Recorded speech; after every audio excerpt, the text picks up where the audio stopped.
Mas, que eu tava falando de novo, mas a gente tava falando da peça. Ah, do Da Havaia. peça. Da Havaia, isso. Quer entrar nesse assunto? Ah, com certeza, eu então gosto. tá bom. Você conhece bem.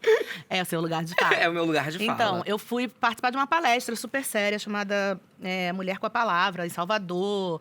Era uma palestra de mulheres negras. Era eu, a MC Carol de Niterói, Elisa Lucinda, a Rita Batista mediando. E aí eu fui contar uma história sobre a minha vida. E aí eu falei, eu que sou uma típica mulata. Isso foi em 2017. Eu que sou uma típica mulata brasileira. Veio assim, do fundo do teatro, que eu não entendi, que era pra mim. Olhei pro lado, olhei pro outro e falei, o que tá acontecendo? Não entendi. E nem tinha entendido que era uma vaia ao certo. A Rita falou pra mim, você falou que é mulata. Falei, claro, eu sou mulata. Foi assim que eu aprendi na escola. Foi assim que eu aprendi nos livros. Foi assim que a minha família me educou. Eu sou mulata, eu sou uma mistura de uma mãe branca com um pai preto e eu sou mulata, né? Não, Preta, você não pode falar que você é mulata. Você sabe a origem da palavra mulata? A Não verdadeira origem não é essa. Essa é o que os livros e que a branquitude quis passar historicamente. Mas a verdadeira origem da palavra é que as escravas, elas eram chamadas de mulas pelos seus donos. E quando nascia um filho do estupro dessas mulas, eles chamavam de mulatos, os filhos das mulas. Isso foi uma explicação que me foi dada, mas eu li outras.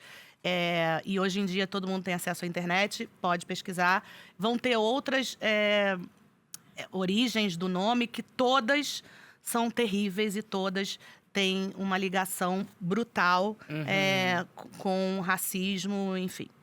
E aí eu fiquei chocada. Eu falei, meu Deus, como é que eu não sabia disso? Como é que ninguém nunca me contou? Eu fiquei muito chocada de eu não Isso saber. antes da pandemia. Foi 2017. Eu fiquei muito chocada.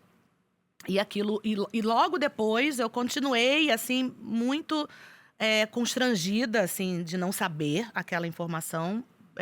Eu realmente não tinha noção daquilo. Eu ainda falei, mas você... Alguém falou, Preto, você liga para as pessoas que te xingam na internet? Eu falei, não ligo para essas pessoas que ficam me... nem lembro mais a palavra.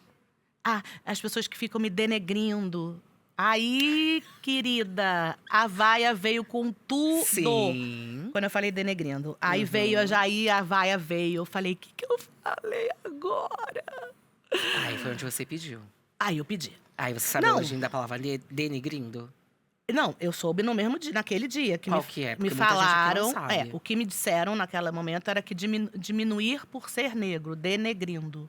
Diminuir por ser negro. Foi o que eu soube. E também tem outras explicações para essa palavra ser problematizada e ela ser uma palavra extremamente racista e a gente tem que tirar do nosso vocabulário. Só que a gente não tinha esse debate nessa época sobre palavras que eram racistas ou até propriamente sobre as questões raciais assim, mais explicitamente. Tinham grupos que falavam, mas isso não era uma questão na minha família, não era um assunto falado. Então, eu busquei, a partir daquele momento, dessas duas vaias, me letrar. Eu fui entender e fui estudar para ter mais preparo, para não passar por esse tipo de situação. Como? Você vai ler, você vai falar, você vai conversar com pessoas mais velhas. Eu tenho grandes amigas. Por exemplo, quando eu saí de lá, eu fiquei muito chocada com o que tinha acontecido comigo. Eu liguei para uma grande amiga minha, que é a Thaís Araújo. Né? Foi o cancelamento, nem foi o primeiro, mas foi um cancelamento ao vivo, né? Sim. Mas ele rapidamente ele também foi para a internet, porque as pessoas que estavam no evento foram comentar, tipo, despreparo, Preta, pelo amor de Deus. E ainda mais eu, que me chamo Preta. Sim. E não tinha a menor noção daquilo. E aí eu liguei pra Thaís Araújo, que é uma grande amiga minha, e contei a história pra ela. Ela falou, vou fazer um grupo de mulheres negras que podem te explicar mais sobre esses assuntos e podem te acolher ou também algumas te criticar. Mas vamos criar um grupo. A gente criou um grupo chamado Potências Negras, que existe até hoje. A Thaís não tá mais no grupo, a Lanca. Eu não acredito acreditei. No dia que apareceu assim, Thaís saiu do grupo. Eu liguei pra ela e falei, amiga. Ela saiu mesmo? Ela saiu real.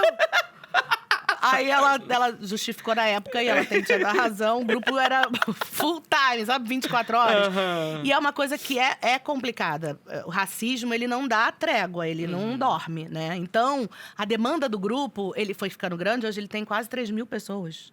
Então, Caramba, você ainda tá nele? Eu tô nele, eu tô Sim. nele. E hoje a Tia Má, Maíra Azevedo, que é a grande... Você ainda lê o grupo? Eu leio o grupo e acho importante.